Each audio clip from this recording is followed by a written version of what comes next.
नमस्कार मित्रांनो, आज आपण F4 मधील जे काही चौथं प्रकरण आहे यामधील वर्ड बेस्ड ग्रामर आणि सेंटेन्स बेस्ड ग्रामर याविषयी माहिती पाहणार आहोत. मागील झालेल्या एक्झाम मध्ये एक तर वर्ड बेस्ड ग्रामर वरती प्रश्न विचारला जातो, नाहीतर सेंटेन्स बेस्ड ग्रामर वरती प्रश्न विचारला जातो. म्हणून या ठिकाणी आपण दोन्हींचाही अतिशय बारकाई पद्धतीने विचार करणार आहोत. मग सुरुवातीला पाहूया आपण वर्ड बेस्ड ग्रामर म्हणजे काय. So word based grammar always focuses on the word. So word is the basic unit of teaching.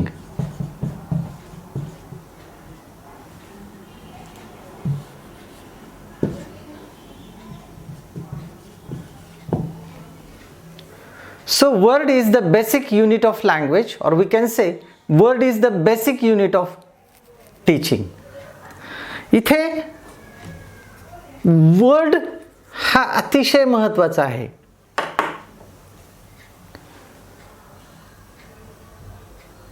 जेवढा काही विचार केला जाईल हा फक्त आणि फक्त वर्डच्या संदर्भात विचार केला जाईल. So in short we can say it is the study of word. Study of word. या ग्रामर मध्ये फक्त आणि फक्त वर्डचा विचार केला जातो. आपल्याला सगळ्यांना माहिती आहे की how sentence comes into exist. Sentence comes into exist with the help of some words. Particular words are used, specific words are used there to make a sentence. So it is said that a sentence means a group of word. वाक्यातला प्रत्येक शब्द या ठिकाणी विचारात घेतला जातो. आणि म्हणून आपण थोडक्यात असा म्हणूया, it deals with the different form of word. Deals with the different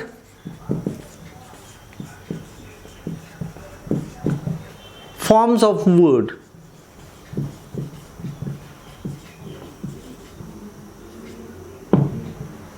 different forms of word. मग आता फॉर्म्स ऑफ वर्डचा विचार करताना आपल्याला एक गोष्ट सगळ्यात महत्त्वाची, ते म्हणजे आपल्याला 8 पार्ट्स ऑफ स्पीच माहिती असणं गरजेचं आहे.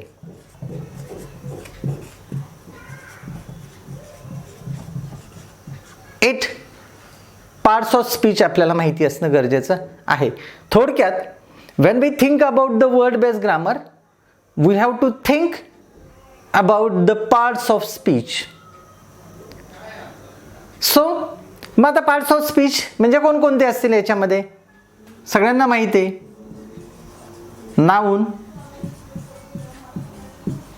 Pronoun, verb, preposition,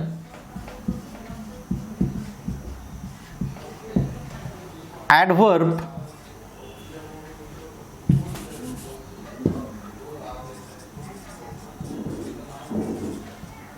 adjective,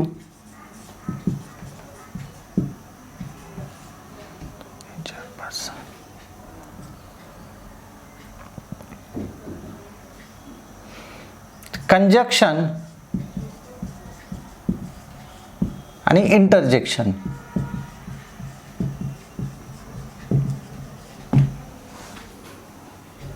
So these are the 8 parts of speech.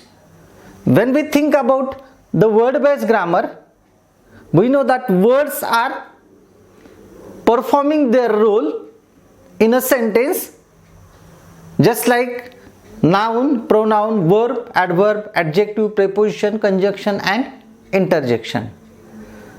So इथे विद्यार्थ्यांना काय करावं लागतं की when words are there, students has to categorize the word.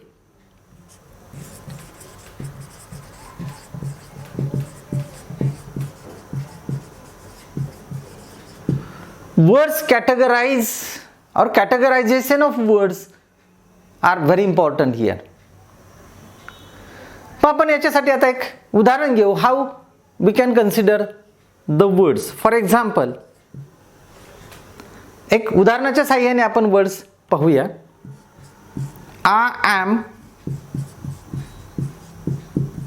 Playing cricket with friends. I am playing cricket with friends. मग याच्यामध्ये आपण आता as far as the parts of speech is concern, आपण त्याचा विचार करूया. इथे आय इथे प्रोनाउन चा रोल प्ले करतं. आय एम प्लेइंग हा वर्बचा रोल प्ले करतं. क्रिकेट हे नाउनचा रोल प्ले करतं. विथ हे conjunction, sorry not conjunction, preposition, sorry प्रपोजिशनचा रोल प्ले करतं. आणि फ्रेंड्स परत एकदा नाउनचा रोल प्ले करतं. थोडक्यात इथे आपल्याला हेच म्हणायचं वर्ड बेस्ड ग्रामरमध्ये की every word is considered and classified into the parts of speech. हे जे काही 8 पार्ट्स ऑफ स्पीच आहेत, ह्या वाक्यातील प्रत्येक शब्दाचा विचार केला आणि तो प्रत्येक शब्द या कॅटेगरीमध्ये 8 पार्ट्स ऑफ स्पीच मध्ये कुठे बसतोय याचा विचार वर्ड बेस्ड ग्रामर मध्ये केला जातो. म्हणजेच sentence is not important that, that meaning is not important there, but every word is important there, and what kind of role the word is playing, it's important in word based grammar. So याच्यावरून आपल्याला एक लक्षात येतं, it is also called a lexical grammar.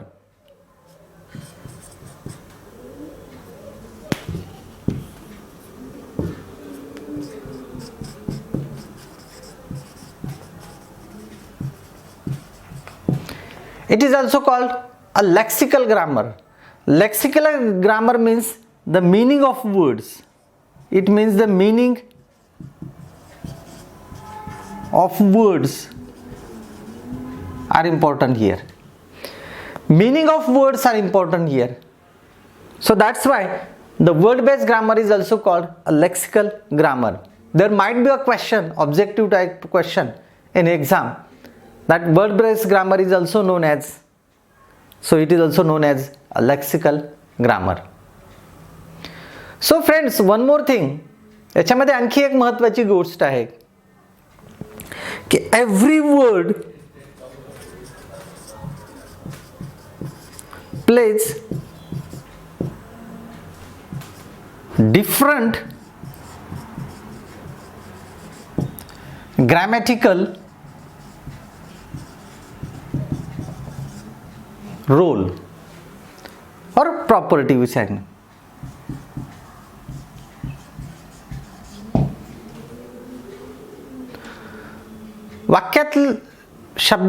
वाक्यातला जो काही शब्द असतो तो कधी कधी वेगवेगळ्या पद्धतीचे रोल प्ले करत असतो वाक्यांमध्ये.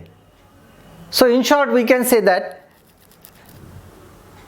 every word plays a different grammatically property in the sentence. Every word has one or other grammatically properties in the word. So grammatically point of view, the word is considered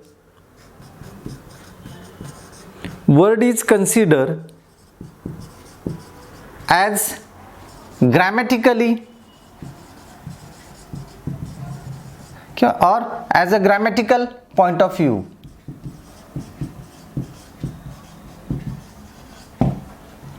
Word is considered as a grammatical point of view. So we will think about how word plays a grammatical role, or sometimes a word plays a different role when the word order is changed. आपण एक त्याच्यासाठी उदाहरण घेऊ. For example, एक water शब्दाचं उदाहरण घेऊ आपण की वाक्यातला शब्द हा जर वेगवेगळ्या वाक्यांमध्ये वापरला, एखादा शब्द जर वेगवेगळ्या वाक्यांमध्ये वापरला तर त्या शब्दाचा अर्थ बदलतो. It is in word based grammar. For example, मी शब्द घेतला वॉटर, त्याचे वाक्य बनवूया आपण. आय ड्रिंक वॉटर, आणि दुसरं वाक्य आय वॉटर द प्लांट्स.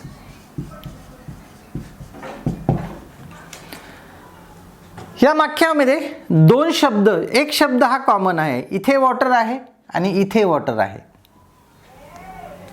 पहिल्या वाक्यामध्ये water plays role as in noun, and in second sentence water plays its role as in verb.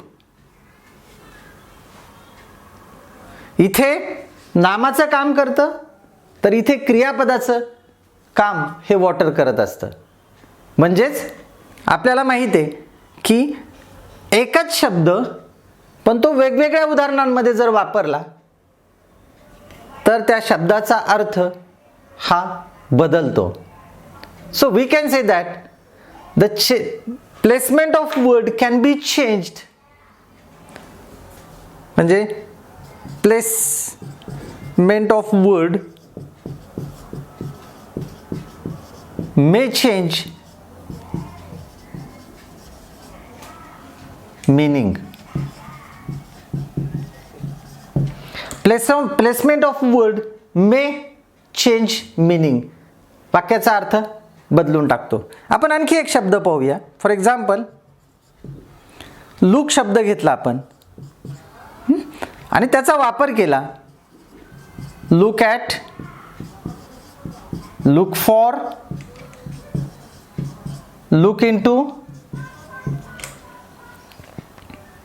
अशा वेगवेगळ्या पद्धतीने जर लुकचा वापर आपण वेगवेगळ्या पद्धतीने केला तर त्याचा अर्थ, लुकचा अर्थ हा वेगवेगळ्या ठिकाणी वेगवेगळ्या पद्धतीचा वापरला जातो. आणखी एक सांगता येईल आपल्याला, लुक आफ्टर.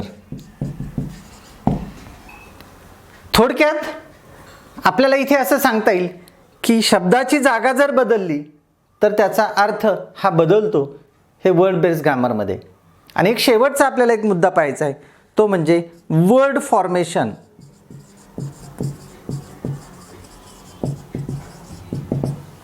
शब्द कसे तयार होतात? मग याच्यामध्ये कंपाऊंड नाउन असतील, कंपाऊंड वर्ड्स असतील, अफिक्सेस, सफिक्सेस असतील, प्रिफिक्सेस असतील, ॲडिंग एडी असेल, ॲडिंग ING असेल, हे सगळं वाक्याचं फॉर्मेशन करत असतात. एक आपण उदाहरण घेतलं, ह्युमन, त्याला जर इन जोडलं, इन ह्युमन झालं.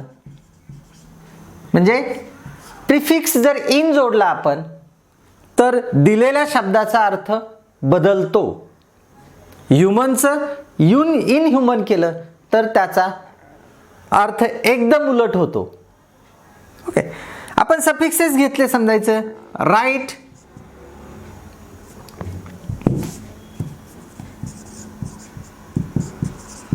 त्याला आपण रीराईट करू शकतो. शब्दाचा अर्थ बदलतो युजिंग द प्रिफिक्स. सक्सेस शब्द घेतला, successful, attaching suffix FUL to the word. अशा पद्धतीने वर्ड फॉर्मेशन या ठिकाणी आपल्याला करता येतं. मित्रांनो, वर्ड बेस्ड ग्रामरमध्ये ह्या सगळ्यांचा वापर या ठिकाणी केला जातो. परीक्षेच्या दृष्टिकोनातून जेवढं काही महत्त्वाचं होतं हे या ठिकाणी मी मांडायचा प्रयत्न आपल्यासमोर केलेला आहे. माझा जर हा व्हिडिओ आवडला आपल्या सर्वांना तर निश्चित लाईक करा, मित्रांना शेअर करा आणि सबस्क्राईब करायला सांगा. थँक्यू.